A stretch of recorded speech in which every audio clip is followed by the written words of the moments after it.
Docteur Joyer, bonjour. Bonjour. Alors, mon compagnon aimerait absolument développer un cancer de la prostate. Que peut-il faire? Il vous a demandé de me demander comment avoir un cancer de la prostate. Tout à fait, docteur. Mais il est très astucieux parce que ça veut dire qu'il n'a pas envie de l'avoir et qu'il cherche, étant donné qu'il voit autour de lui de plus en plus de cas. Nous sommes actuellement à 70 000 nouveaux cas de cancer de la prostate en France chaque année et on perd 10 000 hommes chaque année. Que se passe-t-il? Alors, il se passe, si vous voulez, que le cancer de la prostate, d'abord, c'était, il y a quelques années, un cancer de l'homme très âgé. C'est-à-dire, on va prendre un exemple très simple. Si vous prenez 100 hommes, aujourd'hui comme hier, qui meurent à 100 ans et un jour, et on va vérifier la prostate, pour voir s'il y a du cancer, ben, pratiquement, chez 90, il y a du cancer. Donc, ils ne sont pas morts du cancer de la prostate. Simplement, on sait que le cancer de la prostate est une forme de vieillissement de la prostate. Mais un vieillissement naturel quand vous l'avez à 100 ans, mais qui n'est pas naturel quand vous l'avez à 40 ans ou à 35 ans. Bien. Alors, si votre compagnon veut avoir un cancer de la prostate, précocement, ce n'est pas très compliqué. Il faut savoir que la prostate est très hormonodépendante.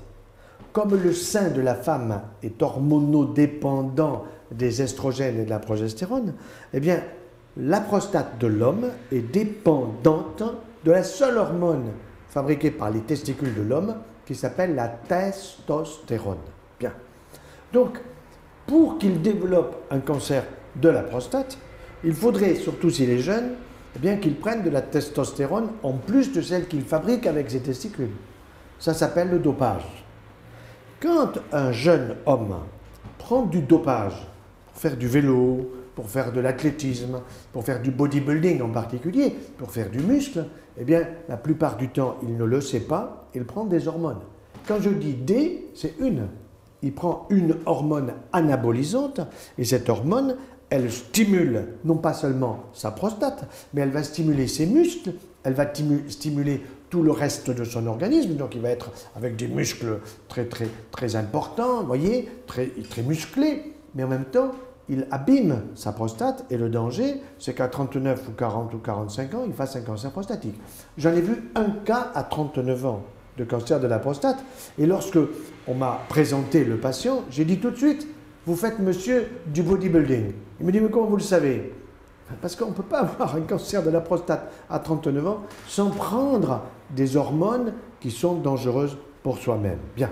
Ça, c'était votre plus jeune cas de cancer de la prostate. Bon. Maintenant, la plupart des cas que nous voyons aujourd'hui, ils ont plutôt, disons, entre 50 et 70 ans. À 70 ans, c'est quand même moins grave qu'à 50.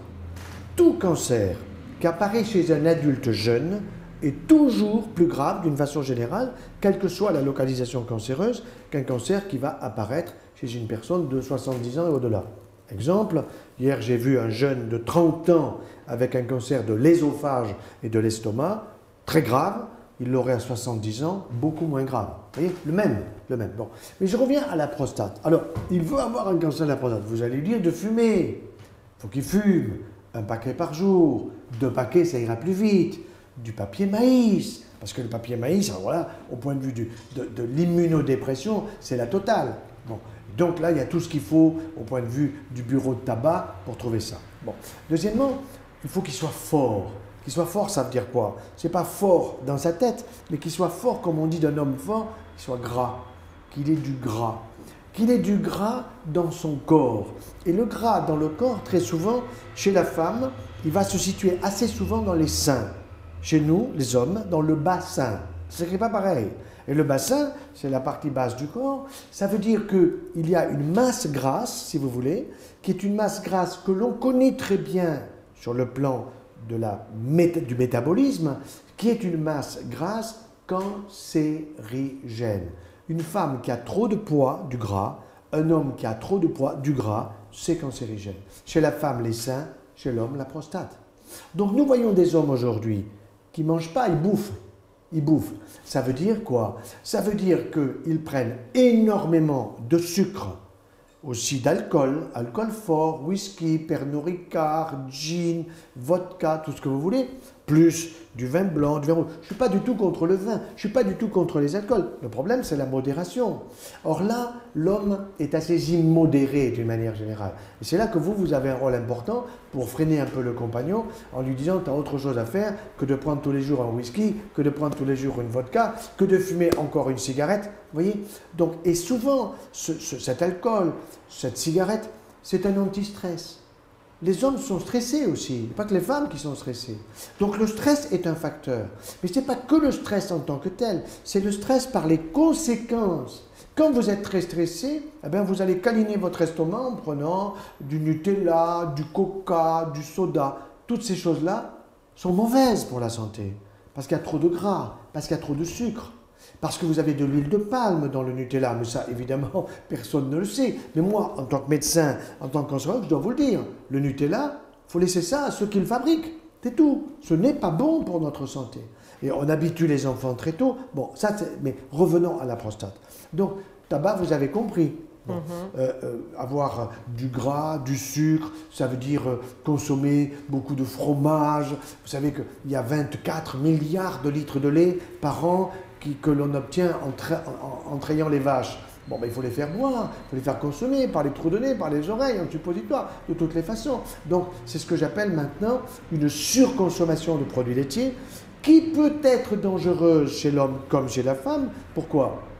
Parce qu'il y a là-dedans, figurez-vous, des facteurs de croissance dans le produit laitier qui sont destinés eh bien, à l'animal pour lequel le lait est destiné.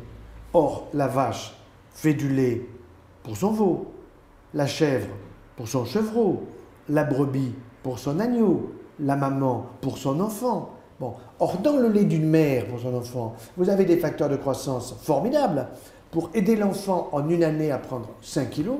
Mais au bout d'un an, le gosse, il est intelligent, il reconnaît papa, maman, les frères, les soeurs, les voisins, il commence à jouer, il commence à marcher, il commence à courir. Le veau, excusez-moi, un an plus tard, il est aussi con que quand il est né, mais il pèse 365 kilos, tandis que votre fils, il en pèse 5 kilos, votre fille. Vous comprenez? 365 kilos. Donc ça veut dire que dans le lait du mammifère qui s'appelle la vache, il y a des facteurs de croissance qui sont très importants pour l'animal. Or, quelque chose qui est très intéressant. Hier, je voyais en consultation un homme inquiet parce qu'on lui dit « vous avez une hypertrophie prostatique ». Alors, il a entendu hypertrophie, tu allais voir le dictionnaire, une grosse prostate. Bien. Je regarde son dossier, il avait une prostate à 40 cm3, un peu grosse. Moi, j'en vois d'autres qui ont 100 cm3. Or, 100 cm3, ça, c'est la prostate du veau. L'homme doit avoir une prostate de 30 à 40, pas plus. Ce qui signifie que, par les produits laitiers, il stimule la construction de sa prostate, et il a une grosse prostate, qui le gêne pour pisser, pour l'évacuation, et en plus qui va jouer par le gras qu'il a dans son corps un rôle négatif cancérigène. Donc, les hommes, il faut les déstresser, il faut les défumer, il faut les délactoser. Vous voyez, des choses qui sont aussi simples, mais il faut le leur faire avec délicatesse, et ça, il n'y a pas mieux qu'une femme pour faire comprendre à un homme comment il peut éviter un cancer prostatique. Et en tout cas, rassurer les hommes qu'on les aime sans musculation aussi. Bien sûr, et surtout qu'on les aime sans cancer prostatique, parce que le jour où ils ont le cancer de la prostate, c'est plus difficile pour honorer leur femme. C'est clair. Merci, docteur Joyeux. Voilà.